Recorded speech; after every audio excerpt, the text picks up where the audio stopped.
Hello everyone, and welcome back. It certainly has been a very long time since we've last met, and for that I apologize.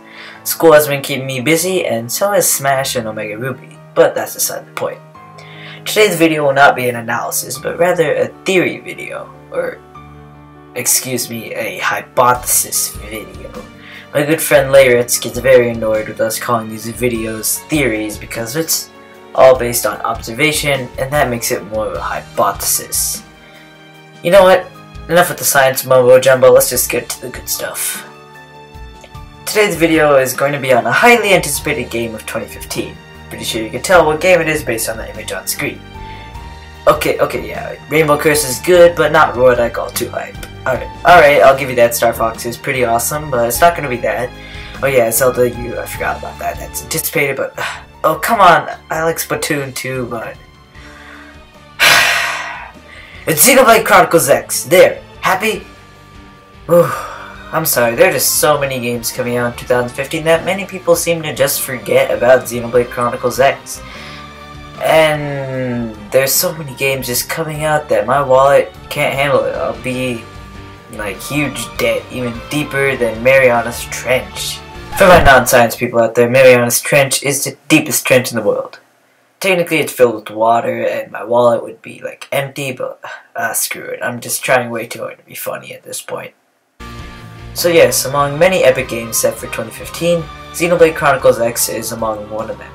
Aside from the simple Xenoblade Chronicles in the game, we haven't really gotten much info of how this game relates to the original Xenoblade Chronicles, aside from the fact that Nopon are in the game and that one girl has a Monado hair clip. But today, all will be clear. I've made a theory, not a theory, hypothesis. I'm telling you, it's game theory, poisoning our minds to say theory. Hypothesis, I'll have to get used to that. That will explain everything on how these giant spaceships of Xenoblade Chronicles X are related to these two giant titans duking it out.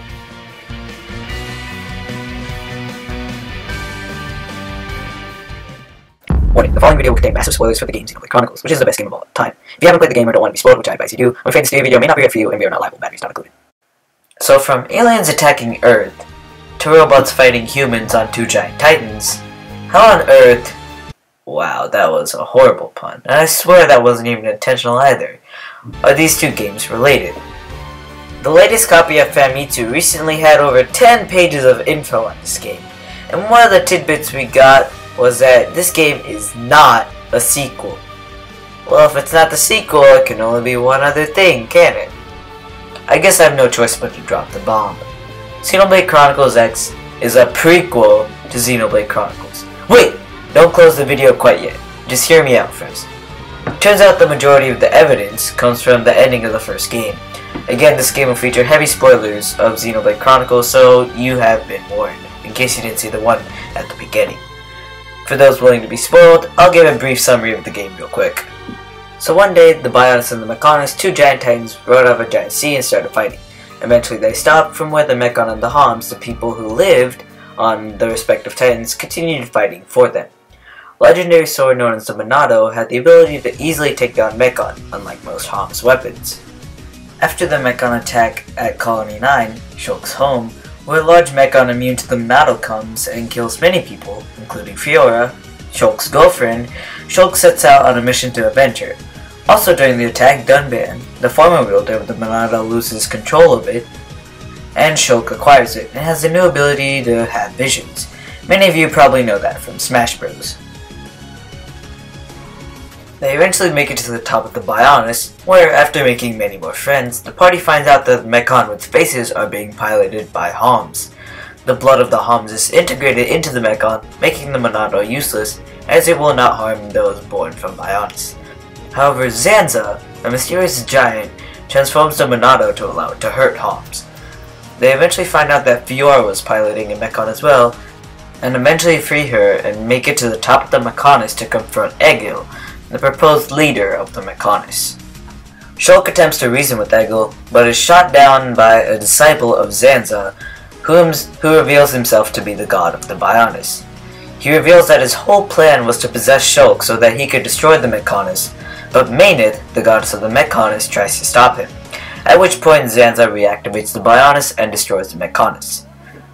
Now, the party decides to fight for the Mechonis and stop Zanza's plan of destroying the world in order to keep himself alive. While everyone else is off fighting Zanza's forces, Shulk, in a coma-like state, has mysterious dreams of Alibis, a strange Homs, who shows Shulk that a god does not decide the entire passage of fate. This causes him to come back into consciousness and help his friends once again, still being able to have visions despite no longer using the Monado. The party eventually defeats Zanza, at which point Alvis reveals how this world was created, which I'll go to in a sec. Alvis then proves himself to be the machine that created this world and the embodiment of the Monado.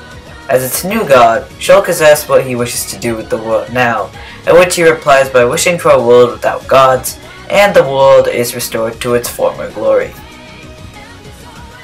Sound confusing? Well, it should. I don't expect newcomers to get the entire story quite yet. You can find a link to the plot of the game in the description on the Xenoblade wiki. So now, I will get back to how this world was created. Originally, the universe was much like it was today, with planets and solar systems. A few scientists set out to create a new universe, creating an experiment that later backfired and destroyed the old universe. The scientists here are on a satellite, implying that they are orbiting Earth, or at least a planet similar to that. Shulk then wishes for a world without gods, in which the Earth is reformed and set back in time to a place without advanced technology, except for the High Entia, of course. Now that we know that, let's skip to X. In X, the humans living on Earth are witnessing an intergalactic war between two alien species unfold, and Earth is significantly damaged. The Earthlings flee to a new planet called Mira. The aliens still believe that Earth has a key part in this war, and continue to chase after them. With exposition out of the way, let's get on into the good stuff. Clearly the events in X occur on Earth, but which Earth does it occur on? Does it occur on the Earth before the universe was transformed into the one of the Bionis and the Mechonis? Or after? Well, when Earth was restored to its former glory thanks to Shulk, time seems to have restarted. They have the same technology as they had before, no crazy gizmos and gadgets, again except for the High Entia. Clearly at this point in time, space travel wouldn't have been invented quite yet. Now, let's put this into perspective by comparing it to our own world. The first human in space was Yuri Gagarin, that's probably as close as I'll ever get, from the Soviet Union. His spaceship completed one full orbit around the Earth on April 12, 1961, making him the first human in outer space. To put that into perspective, we'll go ahead and use July 4th, 1776, the day the 13 colonies became the United States, as a reference date. That's nearly 200 years! It took mankind over 200 years, or at least the American mankind, and that was just one astronaut.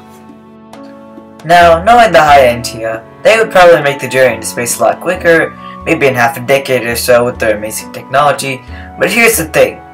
Although we never know which race is on the spaceship, none of them have the noticeable wing markings on their forehead denoting a High Entia. Even then, the Earthlings in this cutscene are creating a new universe, something not seen by the High Entians. It's safe to say that they have incredible technology, but creating universes? That's bound to be much later in the High Entia's future. Therefore, it's safe to say that the events of X take place before Xenoblade Chronicles. Don't believe me? Oh man, are you ignorant? But here's a quote straight from the E3 2014 trailer. The dude says humanity shall be wiped out of existence, but we know that the people here on this planet are still referred to as Homs. There we go, safe proof, canon as can be, Xenoblade Chronicles X takes place before Xenoblade Chronicles. Now we could call it a day with just that, but that's hardly any evidence to go off of, and plus that's only half the puzzle uncovered. I hope to uncover the whole puzzle today.